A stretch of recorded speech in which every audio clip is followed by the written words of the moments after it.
Bonjour à tous, très heureux de vous retrouver pour ce nouveau numéro de School TV Le Mag. 30 minutes sur la scolarité de vos enfants, à chaque fois une thématique forte, une initiative sur le plan local et national avec Alix Nguyen. Salut Alix. Salut. Le voici le nouveau sommaire de cette émission. On s'intéresse aujourd'hui aux jeunes parents et surtout aux jeunes mamans. On parle du postpartum, de quoi parle-t-on, quels sont les risques liés à cette période à la fois merveilleuse mais ô combien difficile. On en parle avec nos trois invités dans un instant. On prépare l'accouchement en France, pas forcément au postpartum. Et ces jours délicats peuvent être accompagnés du fameux baby blues, de dépression, comment faire, vers qui se tourner surtout. Là aussi, nos invités nous répondent. Et puis il y aura une loupe. La loupe, c'est avec Alix. Oui, et je vous parle d'une maman sur les réseaux qui secoue le cocotier des papas quant à la gestion du postpartum et de leur implication. Secoue le cocotier. On voit ça tout à l'heure.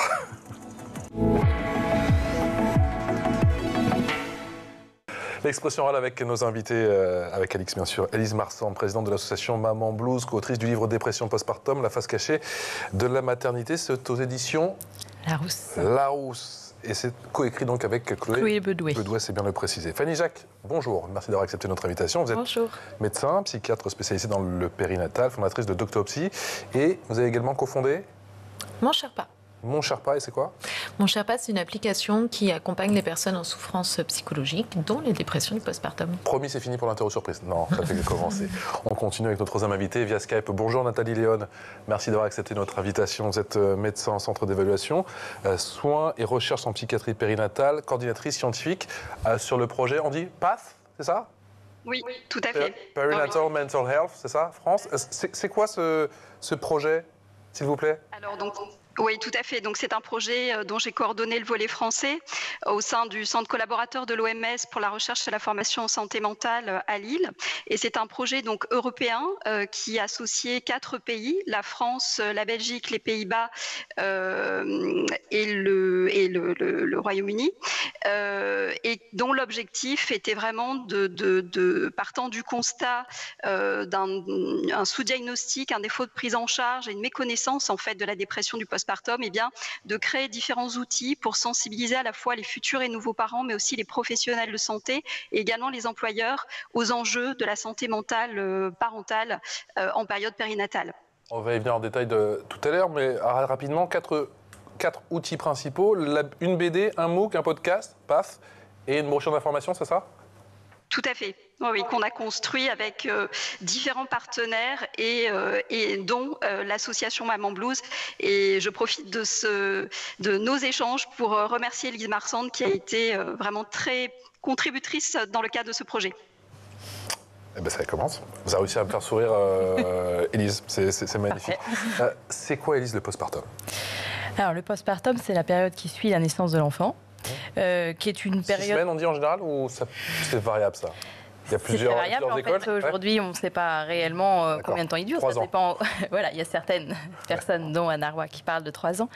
Il y a toute la question physique, le fait de se remettre d'une grossesse, d'un accouchement, tout dépend comment ça, il se passe. Ça, c'est sûr que c'est pas 6 semaines, en tout cas, ça, on en est certain. C'est un marathon, donc ouais. on arrive assez essoufflé à la naissance de l'enfant. Et puis, il y a toute la partie psy, où on rencontre cet enfant, qui est souvent quand même un inconnu, on ne va pas se le cacher. Il y a toute une prise de repère dans ce nouveau rôle. Il y a parfois des choses qui se jouent de son histoire de vie. Donc, c'est une période qui est quand même assez complexe, où parfois, il y a besoin d'être accompagné. Ouais. Voilà, d'être soutenu. Sauf qu'on n'est pas forcément au courant. Non, ouais. Malheureusement, il n'y a pas forcément beaucoup d'informations. Il y a de la préparation justement à la naissance, mais on ne va pas forcément préparer au postpartum. Pourquoi on est au fait de cette préparation à la naissance? Et encore souvent pour les femmes, et on a fait beaucoup d'émissions, pour les hommes ça commence, mais pas forcément concernant cette période ô combien délicate, mais qui est merveilleuse, c'est vrai, hein, mais qui est exigeante. Fanny? Mais je pense que je vais prononcer un mot dont on va beaucoup parler, qui est le mot du tabou. Et je pense qu'il est un peu double. Hein. Moi, je l'ai vu en santé mentale tout court déjà par rapport à la santé physique. C'est quand même plus facile de dire qu'on a la grippe plutôt que de dire qu'on a une dépression. Et encore plus dans le postpartum parce qu'il est censé s'agir d'un événement hyper heureux que tout le monde attend. C'est comme être... Ouais, c'est toute la famille, c'est vrai qu'il n'y a même pas que les parents, c'est on n'a pas le droit d'être déprimé quand c'est Noël, et on n'a pas le droit d'être déprimé quand il y a l'arrivée d'un enfant. Et puis il y a la culpabilité de le ressentir aussi quand on est une mère. Voilà, c'est... encore une fois, c'est honteux, c'est culpabilisant, c'est très tabou et donc c'est très peu abordé. Et du coup, c'est un cercle vicieux puisque moins on l'aborde et plus on a l'impression d'être totalement à part et donc moins on va en parler nous-mêmes et donc plus le phénomène s'amplifie. Nathalie Léon, quel est votre sentiment? Pourquoi on n'en parle pas autant, assez? C'est parce que ses parents, ça s'apprend et c'est le postulat de base, c'est ça? C'est débrouille-toi? Oui, alors il n'y a pas une seule façon d'être parent en fait, mais je rejoins le constat des deux autres invités. C'est clair qu'il y a un tabou, alors qu'il commence à être brisé, et c'était un des objectifs du projet, mais il y a plusieurs actions qui vont dans ce sens. Bien sûr, les actions qui sont conduites par Maman Blues, et puis aussi celles portées dans le cadre de la politique des 1000 premiers jours. Et donc voilà, c'est vrai qu'on a fait le constat aussi d'un manque de formation des professionnels pour favoriser et encourager la parole sur ces sujets et repérer des vulnérabilités dès l'anténatal en fait. Et il y a des moments forts, mais je pense qu'on y reviendra peut-être en termes de prévention, notamment l'entretien prénatal précoce qui est proposé en fait aux femmes et même aux deux parents en fait, à partir du 4e mois de grossesse, et qui a pour objet de justement permettre d'aborder, de sonder un petit peu l'état psychique, les antécédents psychiques du ou des parents, et de pouvoir repérer précocement des situations à risque.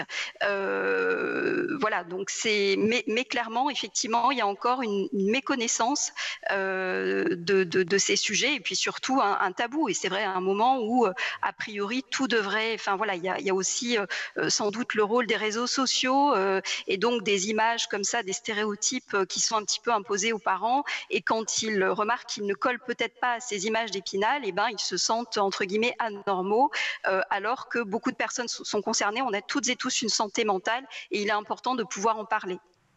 Fanny, on sait ce que ça représente aujourd'hui, la dépression postpartum, en termes de chiffres en France?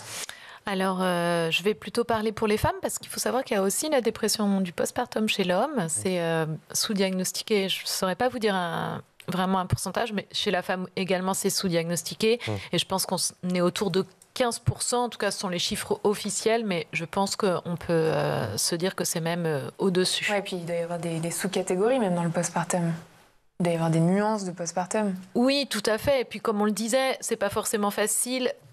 Parce que par exemple, on parlait, il y a aussi un entretien postnatal maintenant qui est proposé vers 6-8 semaines post-accouchement, mais pour moi, il vient peut-être un peu trop tôt, en tout cas pour le diagnostic de la dépression du postpartum. Moi, ce que je vois chez les femmes, cette dépression, elle est plutôt entre 3 mois et 12 mois après la naissance. C'est pour ça que jusqu'où va le postpartum, pas évident de le dire. Est-ce que c'est 1000 jours, 1 an, les 3 ans de l'enfant? Donc en effet, ça donne un peu des catégories.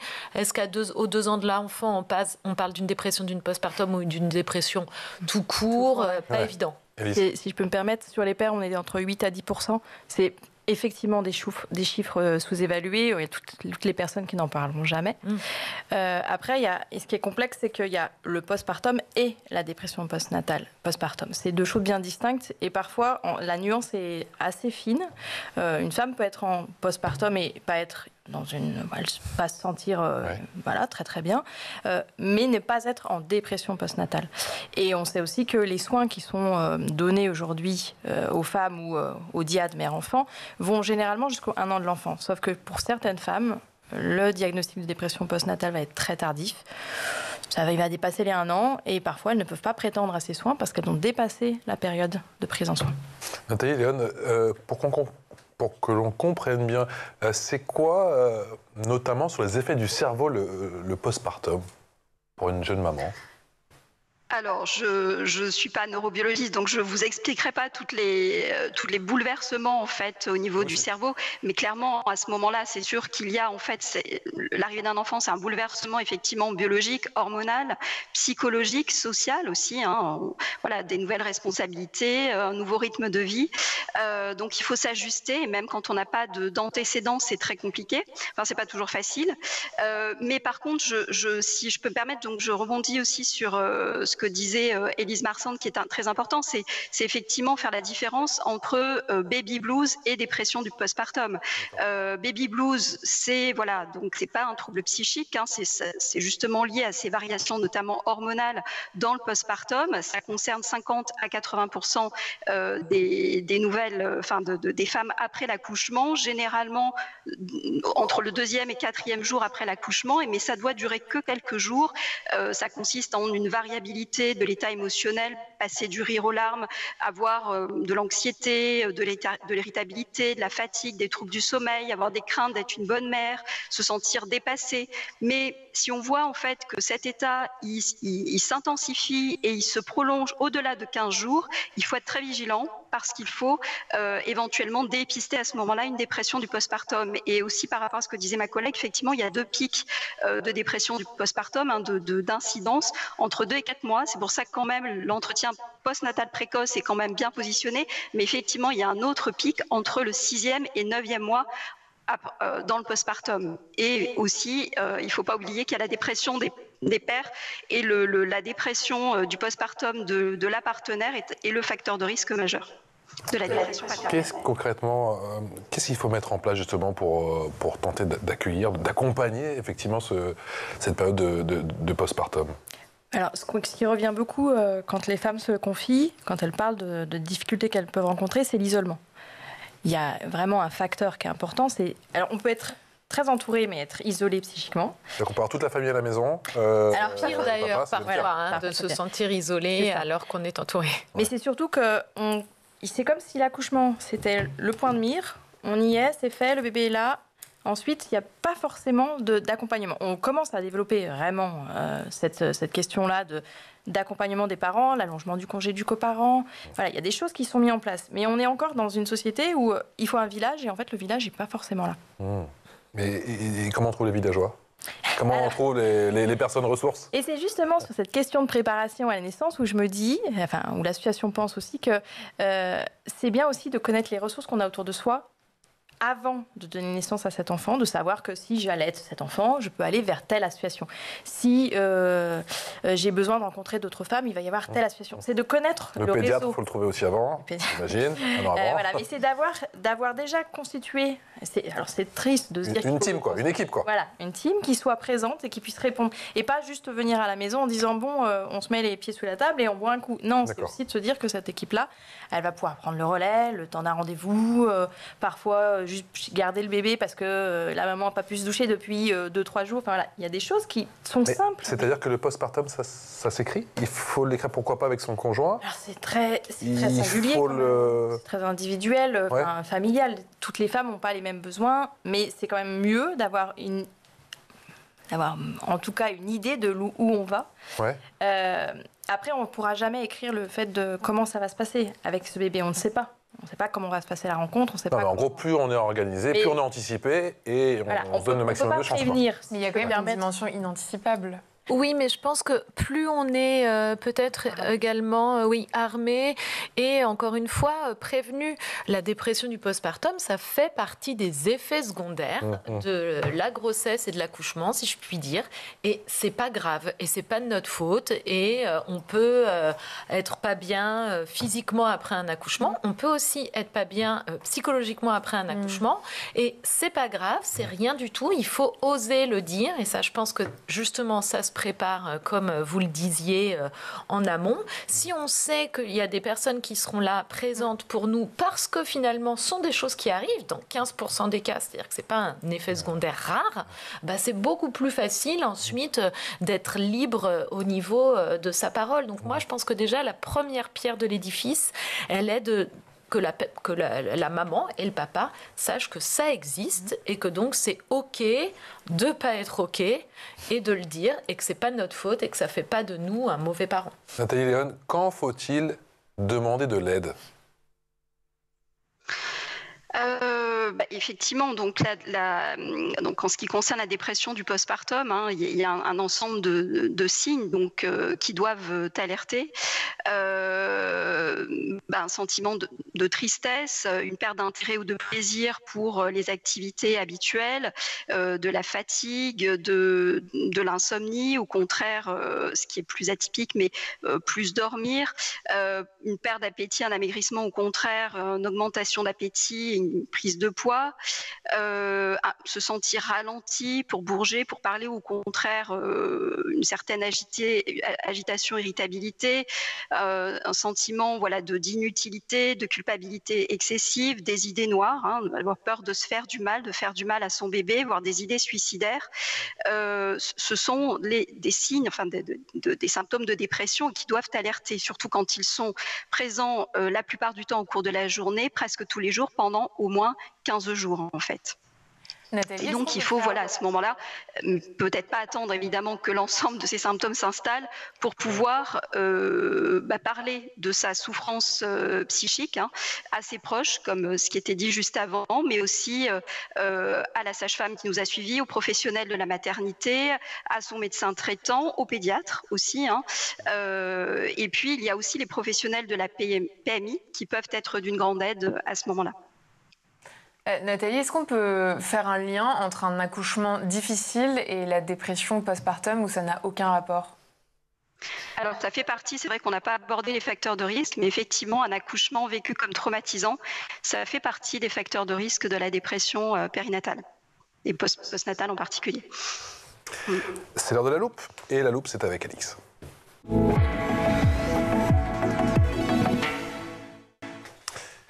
Et le second étage. C'est pas grave.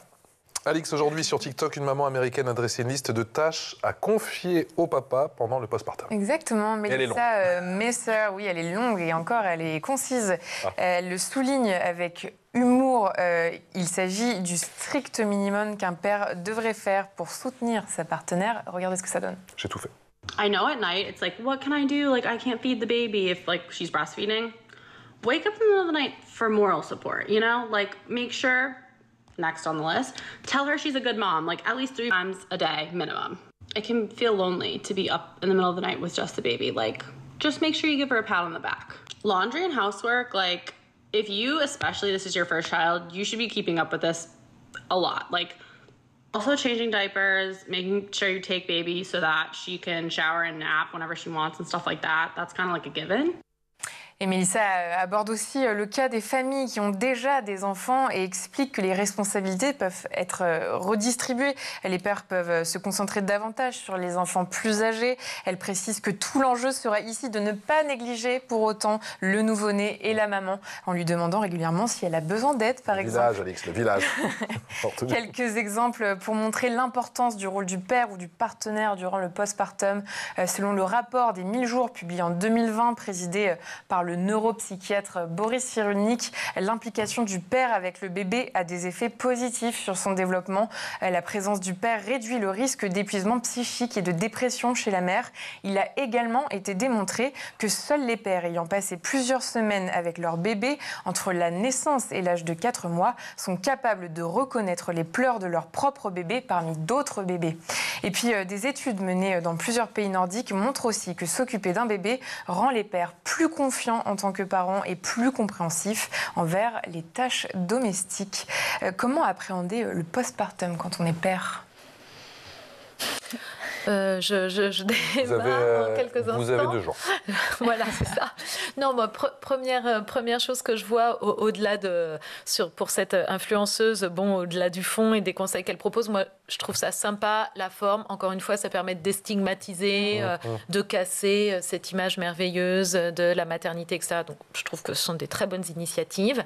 Et puis sinon, pour un papa, moi, j'irais même au-delà du postpartum. C'est une histoire, en fait, de charge mentale. Moi, moi j'ai 4 enfants, ça continue de me choquer. Alors, c'est pas le cas de mon époux, mais je sais que... On l'embrasse, bien sûr. C'est mec. Bisous, David. Bisous. Ça fait... Il y a à peu près 100% des enfants qui sont sur la carte vitale de leur maman versus 30% des enfants qui sont sur la carte vitale de leur papa. Quand on sort de la maternité... Je les ai. C'est le mec qui se défend depuis tout à l'heure. Je les ai. Bravo. Quand on sort de la maternité, eh bien finalement, on se retrouve un peu toute seule avec son enfant. Donc on va faire les premiers rendez-vous chez le pédiatre. Donc on va l'inscrire sur notre carte vitale. Et après, cette mauvaise habitude est prise. Et c'est nous qui allons supporter cette charge mentale des soins, par exemple, de l'enfant, des vaccins, du suivi. Et puis du coup, après, ça va être pareil pour l'école maternelle, etc. Et puis l'engrenage se fait. Donc pour moi, toutes ces choses très administratives, par exemple, c'est tout bête, mais au-delà, évidemment, du lien affectif papa-bébé, tout ça sont des choses sur lesquelles le papa peut tout de suite quand même... il faut qu'il s'y mette, quoi, les mains dans le cambouis. Il faut le faire, quoi. On est deux, c'est 50-50. C'est pas 30%, 100%, quoi. Elle parle de soutien. Il n'est pas là en soutien. C'est le père, en fait. C'est ça. Il y a une mère et un père. C'est 50-50. Et voilà, c'est 50-50. Chacun sa responsabilité. Et donc là, on est quand même encore dans un truc où aider les femmes. Oui, au-delà, prenez votre responsabilité. Vous avez eu un enfant ensemble. Vous l'avez fait ensemble. Chacun fait sa part. Nathalie ? Oui, en fait, moi, ça me fait penser au... Enfin, effectivement, je rejoins le constat autour de la charge mentale et de la nécessité d'impliquer beaucoup plus le partenaire, le ou la partenaire auprès de la mère. Et en fait, je pensais à une étude d'une équipe INSERM en France qui a montré que, justement, pour encourager le ou la le partenaire à prendre le congé de paternité, une réduction du risque de dépression postnatal du partenaire chez ceux qui prennent le congé paternité. Donc il y a un effet bénéfique. Donc c'était des données avant l'allongement du congé paternité à 28 jours. Donc il faudra voir ce que donne la réitération de l'étude avec l'allongement du congé. Mais voilà, il y avait déjà un effet protecteur chez les pères qui prenaient leur congé paternité par rapport au risque de développer une dépression du postnatal en fait. Donc c'est voilà à tout niveau, à la fois pour favoriser les interactions précoces avec l'enfant, pour soutenir en fait la mère et donc là aussi jouer un rôle préventif en fait sur la santé mentale maternelle, mais ça joue aussi un effet préventif sur la santé mentale du partenaire, du ou de la partenaire.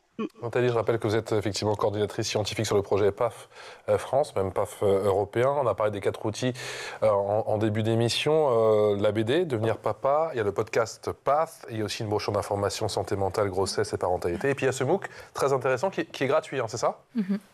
Oui, tout à fait. Alors, les 4 outils, donc le projet est terminé, mais les outils sont tout à fait, diffusés et gratuits.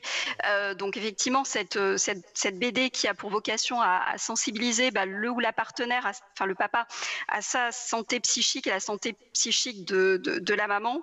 Et puis, le MOOC, effectivement, à destination plus particulièrement des professionnels de santé, mais aussi à toute personne intéressée par la santé mentale périnatale. Ce sont 46 capsules vidéo qui passent en revue les troubles psychiques et leurs spécificités en période périnatale, le développement de l'enfant et puis les acteurs et dispositifs clés pour venir en aide justement aux parents confrontés à des troubles psychiques.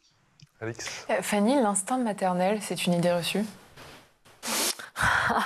Vaste sujet. Moi, je dirais, je vais répondre oui et non. Je pense qu'en tout cas, ça va nous augmenter la pression. C'est ça que j'aime pas dans ce truc de l'instinct maternel. Ah bah tiens, je te passe le bébé parce que tu as l'instinct maternel, donc auprès de toi. Forcément, il y a quelque chose qui se noue à l'intérieur du ventre pendant 9 mois et on le sait bien qu'un tout nouveau-né va pouvoir reconnaître la voix de sa maman, l'odeur de sa maman, que peut-être elle va plus le calmer, etc. Mais bon, je trouve que par ailleurs, il a un peu bon dos cet instinct maternel et que c'est aussi parfois une solution de facilité de se dire puisque tu es la mère, c'est toi avec ton instinct maternel qui va pouvoir comprendre pourquoi le bébé pleure. On le disait tout à l'heure, pour moi, il n'y a pas la mère et le père, il y a le père, il y a le parent 1 et le parent 2 en fait. Le père, il dit je t'aide, mais t'es pas mon aide ménagère, t'es pas ma nounou, on est 2 parents en fait, donc c'est 50-50. Élise, oui. On parlait tout à l'heure de charge mentale, effectivement, Fanny y faisait allusion. Qu'est-ce que l'on sous-estime parfois pendant cette période postpartum ? Pour le coup, parce qu'effectivement, il y a des couples qui essaient de s'organiser, pour le coup, qui disent, effectivement, il y a beaucoup d'infos aujourd'hui, vous êtes là, effectivement, pour témoigner toutes les trois aujourd'hui, mais qu'est-ce que l'on sous-estime parfois? C'est la dimension physique, psychologique? Les deux. Les deux. Je pense qu'on sous-estime l'après-grossesse, l'après-accouchement. En poste, on ne sait pas comment va se passer cet accouchement. Parfois, c'est un accouchement qui va plutôt bien se passer. Parfois, c'est un accouchement qui n'est pas sympa. Les douleurs physiques peuvent être très présentes, prendre beaucoup de place. On ne parle pas forcément des tranchées, on ne parle pas forcément, pour les femmes qui vont décider d'allaiter, ou pas d'ailleurs. Il va y avoir des tranchées, c'est les saignements que l'on a derrière, comme s'il y avait encore des contractions dans le postnatal. Et puis, la question de l'allaitement, c'est quand même un gros sujet. L'allaitement, le sommeil du bébé. On imagine, on idéalise plein de choses autour de cet enfant et de la manière dont on va être parent. L'allaitement, on ne dit pas forcément que ça peut être complexe, qu'on peut avoir besoin d'être accompagné. La question du sommeil, on s'attend à ce que ce bébé fasse nos rythmes. Surtout qu'il y a alors que... encore parfois une certaine pression quand même, autour de l'allaitement. Complètement. Pression. Même à l'hôpital. Mais pression dans les deux sens, en fait. Il peut y avoir la maman peut se mettre aussi. Voilà, aussi, il y a une pression sociétale, il y a une pression individuelle, il y a une pression aussi par rapport à sa propre mère. Comment a été sa propre mère et qu'est-ce qu'en soi, nous, on aimerait faire par rapport à ce qu'elle nous a légué. Et puis, sur la partie psy, bien évidemment, on méconnaît, on va plutôt se dire, tout ce que ça impacte, tout ce que ça vient faire bouger en soi. Il y a des lignes qui s'ouvrent, il y a des choses qu'on n'avait pas forcément imaginées. Être face à son bébé, parfois c'est aussi être face à soi quand on a été bébé, et ça peut renvoyer des choses qui ne sont pas confortables. Donc voilà, il y a tout ça qui vient ressurgir sur cette période, et ça fait un gros amas qui prend beaucoup de place. De travail à Fanny Jacques. C'est ça. Et quand les papas viennent vous voir, c'est une équation encore plus délicate ou pas forcément? Alors, la dépression du postpartum du papa, c'est ça ce dont on parle? Ça existe. Alors, ils viennent jamais nous voir, les papas. Ils sont ramenés par la peau des fesses. On vous les envoie, oui, d'accord. Normal. Le plus souvent. Mais évidemment, ça existe. Et alors là, pour le coup, c'est vraiment sous-diagnostiqué, les pauvres. Parce que pareil, je pense qu'il y a encore ce cliché véhiculé de l'homme fort, il ramène le steak à la maison, il repart au travail et il nourrit sa nouvelle famille. Donc lui, il n'a pas le droit, de craquer. Et il y a un espèce de phénomène de contagiosité. Si la maman n'est pas bien, ça peut évidemment impacter le papa. Et si le papa n'est pas bien, ça peut impacter la maman. Mais alors les papas, encore plus que les mamans, ils ont beaucoup de mal à l'avouer qu'ils ne sont pas bien et que peut-être ils ont un épisode dépressif, parce qu'il y a aussi plein de trucs qui se jouent dans la paternité, donc c'est aussi important de libérer la parole pour ces papas. Et puis la symptomatologie chez les pères n'est pas tout à fait la même. On peut retrouver la même symptomatologie, mais pas forcément. Donc parfois c'est difficile de savoir. Je pense chez les pères on va retrouver des addictions en tout genre. De l'absence. Ah oui, des pères qui étaient quand même présents avant, enfin des coparents qui étaient présents et qui d'un coup il y a une fuite du domicile, une impossibilité à s'occuper du bébé. Alors pas forcément tout le temps, je dis pas que c'est toujours le cas. Ça peut être des hommes qui vont tromper leur femme sur cette période alors que ça n'est jamais arrivé. Il peut y avoir des violences conjugales qui émergent au moment de la grossesse ou en postnatal. Donc en fait, le tableau chez les pères est pas le même et parfois un peu complexe pour les professionnels de santé à appréhender et donc à poser un diagnostic. Fanny, si vous aviez un conseil, au moins un à donner justement aux jeunes futurs parents qui nous écoutent, ce serait lequel du coup? C'est celui vraiment de... À part d'aller vous voir. Mince. Non, c'est celui de connaître l'existence de... Voilà, il y a des affiches partout sur la toxoplasmose et la listériose dans le cabinet du médecin. Ça existe aussi la dépression du postpartum. C'est pas grave. Donc n'oubliez pas, si vous ne vous sentez pas super bien, d'en parler très rapidement à votre conjoint, à vos proches, à votre médecin, etc. Hyper important. Merci infiniment tous les trois. Merci Fanny Jacques, médecin, psychiatre spécialisée dans le périnatal, fondatrice de Doctopsy et cofondatrice de Mon Sherpa. Magnifique. Nathalie Léon, via Skype, merci encore de nous avoir accordé ces minutes précieuses. Médecin en centre d'évaluation, soins et recherche en psychiatrie périnatale, coordinatrice scientifique sur le projet PA France pour l'OMS. Et un grand merci à Lise Marsand, présidente de l'association Maman Blues, co-autrice du livre Dépression postpartum, la face cachée de la maternité. C'est aux éditions Larousse. C'est tout bon. Bravo. Pardon. avec Chloé Bedouet. C'est ça. On va faire oublier Chloé. Merci à toutes les trois, merci pour ces infos ô combien précieuses. On n'hésitera pas à faire d'autres émissions car il y a encore beaucoup à dire. Alix, on se retrouve demain. À demain. Pour mon plus grand plaisir. Ciao.